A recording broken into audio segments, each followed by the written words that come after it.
नमस्कार, बहुत स्वागत है आपका। आप देख रहे हैं किस्मत कनेक्शन और मैं हूं आपके साथ शैलेंद्र पांडे। ज्योतिष में सबसे बड़ा ग्रह, सबसे विशाल ग्रह और यहां तक कि सबसे महान ग्रह बृहस्पति अगर ये कुंडली में राजयोग दे, कुंडली में सफलता की सीमा तय कर दे, तो यकीनन आप जीवन में सुपर शक्तिशाली हो जाते हैं। आप जीवन में अद्भुत सफलता पा जाते हैं। बृहस्पति के 3 महायोगों के बारे में आज हम बात इसीलिए करेंगे क्योंकि उनमें से अगर कोई एक भी महायोग आपकी कुंडली में हो तो यकीनन आपको जीवन में बड़ा बनने से, विशाल बनने से कोई नहीं रोक सकता। कौन से हैं वो बृहस्पति के 3 महायोग, उनकी महिमा क्या है, और अगर वो 3 महायोग में से एक भी महायोग कुंडली में है, बावजूद इसके आपको फायदा नहीं हो रहा है, तो कहां गलती हो रही है, कहां दिक्कत हो रही है, क्या करें, ये तमाम बातें करेंगे। लेकिन सबसे पहले जानेंगे आज का गुड लक। मोर पंख एक प्लांट होता है, एक पौधा होता है, उसकी पत्तियां आप देखेंगे मोर के पंख की तरह मुलायम मुलायम सी, लंबी लंबी सी, बिखरी बिखरी सी होती हैं। मोर पंख जो प्लांट है, जो पौधा है, इसकी पत्तियां विद्यार्थियों को अपने पास रखनी चाहिए, अपने पढ़ने के टेबल पर, अपने पढ़ने के स्थान पर। ऐसा कहा जाता है कि मोर पंख की पत्तियां अगर आप अपने पास रखें, अपने निकट रखें, तो इससे आपकी एकाग्रता में और आपकी बुद्धि में गजब का सुधार होता है, शीघ्र फायदा होता है। तो मोर पंख की पत्तियां अपने पास रखने में कहीं कोई बुराई नहीं है, जरूर विद्यार्थियों को रखना चाहिए, उससे विशेष लाभ होगा। बजाय इसके कि गंडा ताबीज पहने, बेहतर है कि मोरपंख की पत्तियां रखें। बृहस्पति के 3 महायोगों की हम चर्चा कर रहे हैं। पहले महायोग की चर्चा करेंगे और उसका नाम है गज केसरी योग। ज्योतिष का सबसे बड़ा और सबसे ज्यादा अगर कोई शुभ योग है दुनिया में तो उसका नाम है गज केसरी योग। इस योग के कुंडली में होने से व्यक्ति विशेष हो जाता है। जिसकी कुंडली में गजकेसरी योग होता है, अमूमन 90 से 99% मामलों में वो व्यक्ति असाधारण तो होता ही है, वो व्यक्ति विशेष जरूर होता है। कैसे बनता है ये? जब चंद्रमा से बृहस्पति केंद्र में हो, यानी चंद्रमा बृहस्पति एक दूसरे से केंद्र में बैठ जाएं, तब इस योग का निर्माण हो जाता है और ये योग बनने के साथ ही शुभ फल देना शुरू कर देता है। इस योग में अगर बृहस्पति कर्क राशि में हो या चंद्रमा वृष राशि में हो, भाई बनता तो चंद्रमा बृहस्पति से है, लेकिन मान लिया कि बृहस्पति कर्क में है यानी उच्च का है, या चंद्रमा वृष में है यानी कि उच्च का है, तो ऐसी दशा में गजकेसरी योग सुपरलेटिव बहुत ज्यादा शक्तिशाली होता है और ऐसी दशा में व्यक्ति इतिहास बना देता है, हिस्टोरिकल पुरुष हो जाता है। उसके नाम पर जन्म जन्मांतर तक कथाएं चलती रहती हैं। इस योग की महत्वपूर्ण बात यह होती है कि चंद्रमा या बृहस्पति अस्त नहीं होने चाहिए। आप कहेंगे कि साहब मेरी कुंडली में गजकेसरी योग तो है लेकिन मुझे फायदा नहीं होता। ऐसा हो सकता है कि आपका चंद्रमा अस्त हो या आपका बृहस्पति अस्त हो। अगर ये अस्त होंगे तो गजकेसरी योग नहीं होगा और ये पापक्रांत भी नहीं होने चाहिए। अगर इन पर पाप ग्रहों का प्रभाव है, बृहस्पति पर पाप प्रभाव हो या चंद्रमा पर ही पाप प्रभाव हो, तब भी इस योग का लाभ आपको नहीं मिल पाएगा।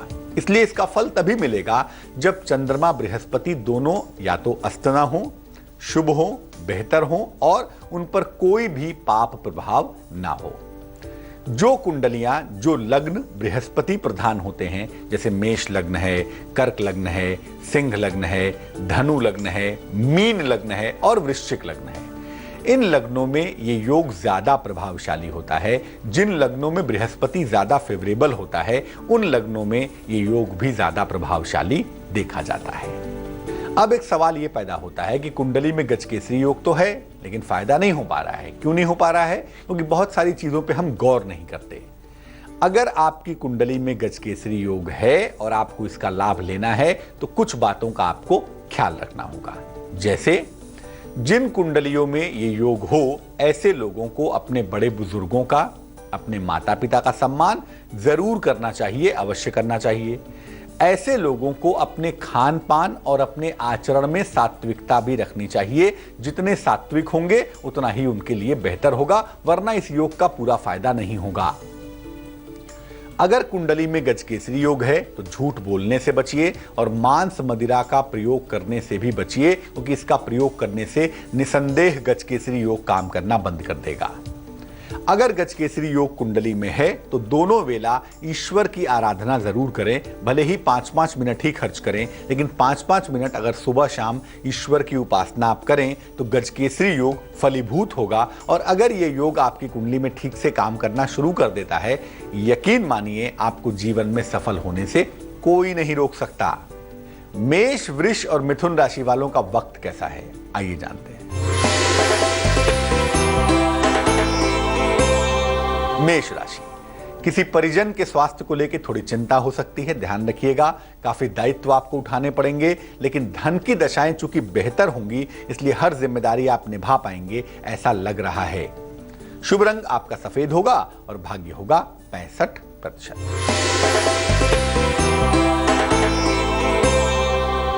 वृष राशि, मनचाहा स्थान परिवर्तन हो सकता है, हालांकि धन के लिए आपको बहुत मेहनत करनी पड़ेगी और पारिवारिक जिम्मेदारियां भी आपकी लगातार बढ़ती चली जाएंगी। शुभ रंग जिसका इस्तेमाल करेंगे आप वो होगा नारंगी और भाग्य आपका साथ निभाएगा 71%। मिथुन राशि, विवाह और प्रेम के मामलों में सफलता मिलती हुई दिखाई देती है। आज आपको धन या कीमती सामान की मुश्किल आ सकती है, सामान आपका खो सकता है, लापरवाही मत करिएगा। और कार्य क्षेत्र में, करियर में आज थोड़ी मेहनत ज्यादा करनी पड़ेगी, अगर करनी पड़े तो कर लीजिएगा। शुभ रंग आज के लिए होगा बैगनी और भाग्य होगा 64%। बृहस्पति के दूसरे महायोग की बात करें, इसका नाम है हंस महायोग। ये बृहस्पति से बनने वाला पंच महापुरुष योग है। ज्योतिष में पंच महापुरुष योग होते हैं जो 5 ग्रहों से बनते हैं और ऐसा मानते हैं कि ये वास्तव में व्यक्ति को महापुरुष बना देते हैं, महान बना देते हैं। उसमें जो पंच महापुरुष योग बृहस्पति से बनता है उसको हंस योग कहते हैं। जब कुंडली में बृहस्पति कर्क राशि में हो, धनु राशि में हो या मीन राशि में हो, तब ये योग बन जाता है, जिसको कहते हैं हंस महायोग। अगर आपके केंद्र में बन गया, यानी लग्न चौथे, 7वें, 10वें हो गया, या त्रिकोण में बन गया, पंचम नवम में बन गया, तो ये योग ज्यादा प्रभावशाली होता है। हंस महायोग अगर कुंडली में है तो व्यक्ति जीवन में विशेष उपलब्धि पाता ही पाता है, विशेष सफलता उसको मिलती ही मिलती है। वो प्रयास कम करे ज्यादा करे, लेकिन ये बताता है कि आपके पूर्व जन्म के संस्कार इतने ज्यादा शुभ हैं कि आपको सफल होने से कोई नहीं रोक सकता। और अगर हंस महायोग कुंडली में है तो व्यक्ति के ऊपर भौतिक कृपा तो होती ही है, पैसे रुपए मान सम्मान तो होता ही है, उसके ऊपर ईश्वर की कृपा भी होती है, दैवीय कृपा भी जरूर होती है। ऐसे लोग साधारण जगह पर जन्म लेकर भी बड़ी ऊंचाइयों तक पहुंच जाते हैं और बड़ी सफलताएं पा जाते हैं। लेकिन ये योग तभी प्रभावशाली होगा जब बृहस्पति अस्त न हो, क्योंकि अगर बृहस्पति अस्त हो गया तो भले ही कर्क राशि में उच्च का क्यों ना हो, फायदा नहीं होगा। इसी तरह से अगर बृहस्पति किसी पाप ग्रह के प्रभाव में हो तब भी इस योग का फायदा होता हुआ दिखाई नहीं देगा। अब मान लिया आपकी कुंडली में हंस महायोग बन गया है, बृहस्पति बहुत ही शानदार है, कर्क में है, मीन में है, धनु में है, केंद्र या त्रिकोण में है और अद्भुत योग बना हुआ है, बावजूद इसके आपको फायदा नहीं हो रहा है, तो किन बातों का ध्यान रखें कि हंस योग का फायदा आपको हो सके। एक तो हमेशा आध्यात्मिक मार्ग पर चलने का प्रयास करिए। हंस का मतलब क्या होता है? जो दूध और पानी को अलग अलग कर दे, यानी पाप और पुण्य में फर्क करना जानता हो, गलत और सही में फर्क करना जानता हो और सन्मार्ग पर चलता हो, वो हंस होता है। इसीलिए हमेशा आध्यात्मिक मार्ग पर चलने का प्रयत्न करिए। ज्ञान या पद प्रतिष्ठा के अहंकार से बचिए, क्योंकि हंस योग होने पर व्यक्ति को कभी कभी घमंड होता है अपने ज्ञान का, अपने ऊंचे पद का, अपने पोजीशन का, और ये उसके अंदर अपने आप चला आता है। अगर ऐसा हो रहा है तो अपनी जांच करते रहिए समय समय पर, कहीं ऐसा तो नहीं कि आपको ज्ञान का अहंकार है, कहीं ऐसा तो नहीं कि आपको पद प्रतिष्ठा का अहंकार हो गया है। अगर ऐसा है तो इससे बचिए। अपने प्रभाव से दूसरों की सहायता करिए। अगर इस योग की वजह से आपके पास शक्ति है, ताकत है, तो दूसरों का सहयोग और सहायता जरूर करिए। एक सोने का या पीतल का छल्ला दाहिने हाथ की राइट हैंड की इंडेक्स फिंगर में तर्जनी उंगली में आपको पहनना चाहिए बृहस्पतिवार की सुबह, और इसको हमेशा पहने रखिए ताकि हंस योग का बेहतर फायदा आपको मिल पाए। कर्क, सिंह और कन्या राशि वालों का जानते हैं हाल, और फिर बात करेंगे बृहस्पति के तीसरे महायोग के बारे में।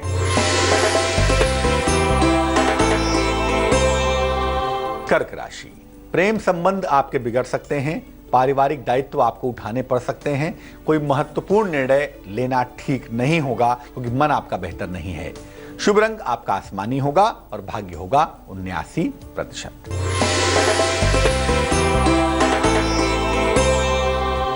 सिंह राशि, सेहत में सुधार होता हुआ दिख रहा है। आज नौकरी में परिवर्तन का निर्णय आप ले सकते हैं, लेकिन सोच कर लीजिएगा। अचानक धन की प्राप्ति की संभावना भी बन पा रही है। शुभ रंग आपका नीला होगा और भाग्य होगा 90%।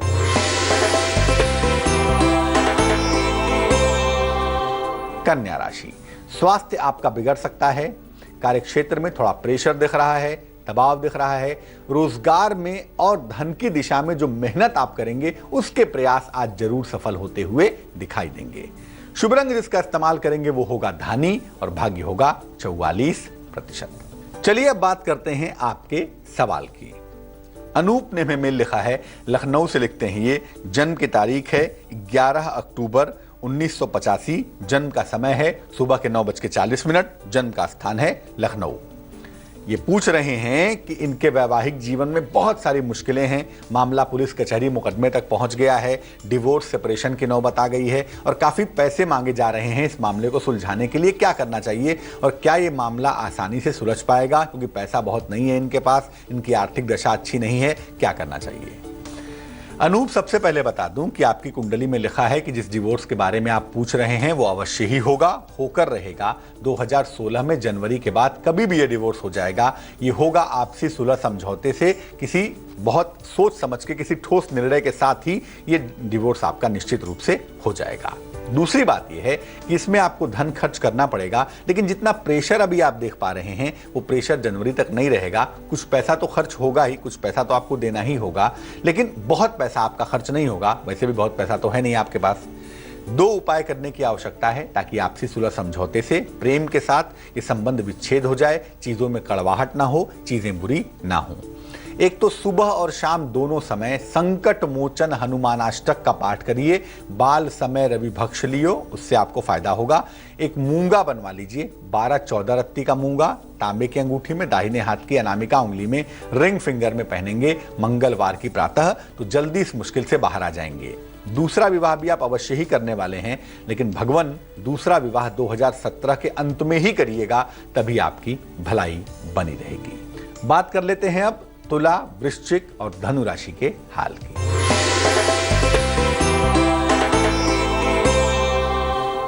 तुला राशि, मित्रों से संबंध आपके बिगड़ सकते हैं, धन का नुकसान हो सकता है, दिन भर आपका तनाव बढ़ा रहेगा, थोड़ा सा ध्यान बनाए रखिएगा। शुभ रंग जिसका इस्तेमाल करेंगे वो होगा फिरोजी और भाग्य होगा 45%।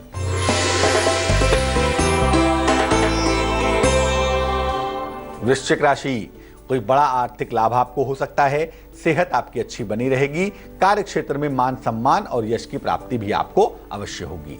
शुभ रंग जिसका इस्तेमाल करेंगे वो होगा गुलाबी और भाग्य आपका साथ निभाएगा 76%।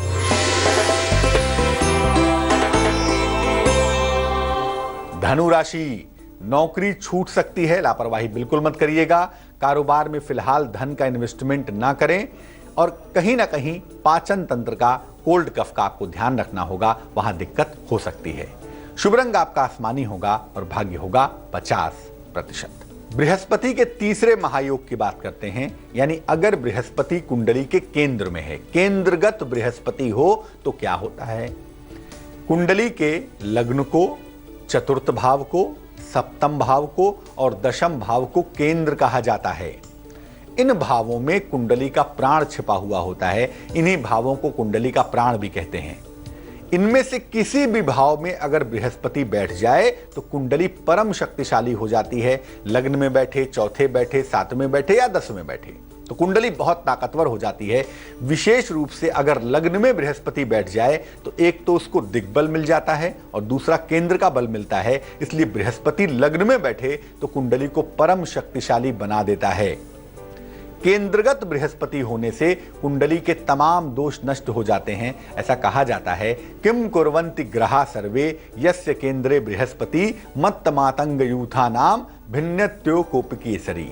इस प्रकार से शेर के वन में निकल जाने के बाद उसके सामने कोई भी पशु नहीं टिक सकता, उसी प्रकार से केंद्र में बैठा हुआ बृहस्पति होने से कुंडली के तमाम दोष नष्ट हो जाते हैं। लेकिन याद रखिए, इसका फायदा तभी होगा जब बृहस्पति अस्त न हो और उस पर किसी पाप ग्रह का प्रभाव न हो।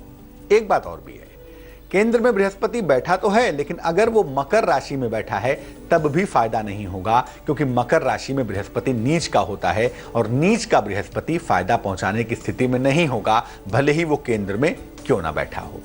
अब मान लिया कुंडली में केंद्र में बृहस्पति बैठा हुआ है, उसका फायदा कैसे उठाएंगे? कैसे उठाएंगे उसका लाभ?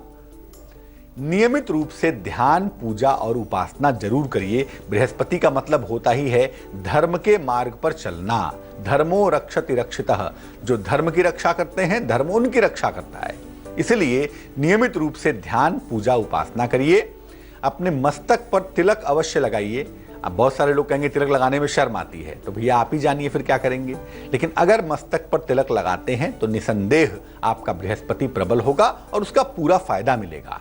खान पान में सात्विकता रखिए, कोशिश करिए मांस मदिरा का प्रयोग ना करें, स्वच्छ भोजन करें, शुद्ध भोजन करें, बेहतर होगा।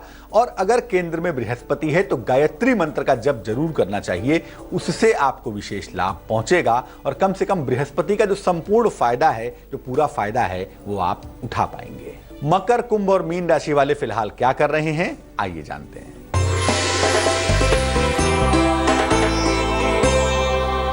मकर राशि दिन भर आलस्य की मुद्रा में दिख रहे हैं, निद्रा की मुद्रा में दिखाई दे रहे हैं। सेहत आपकी बहुत अच्छी नहीं दिख रही है। जीवन साथी के साथ थोड़े से मतभेद की संभावना भी बन रही है। शुभ रंग जिसका इस्तेमाल करेंगे वो होगा लाल और भाग्य आपका साथ निभाएगा 49%।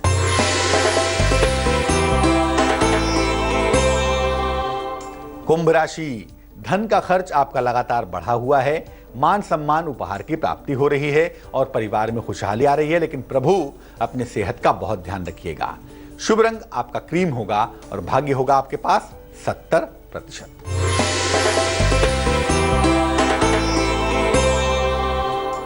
मीन राशि, संपत्ति क्रय करने के योग बनते हैं। जीवन साथी को आर्थिक लाभ होता हुआ दिखता है और धन का आंशिक लाभ होता हुआ भी जरूर दिख रहा है।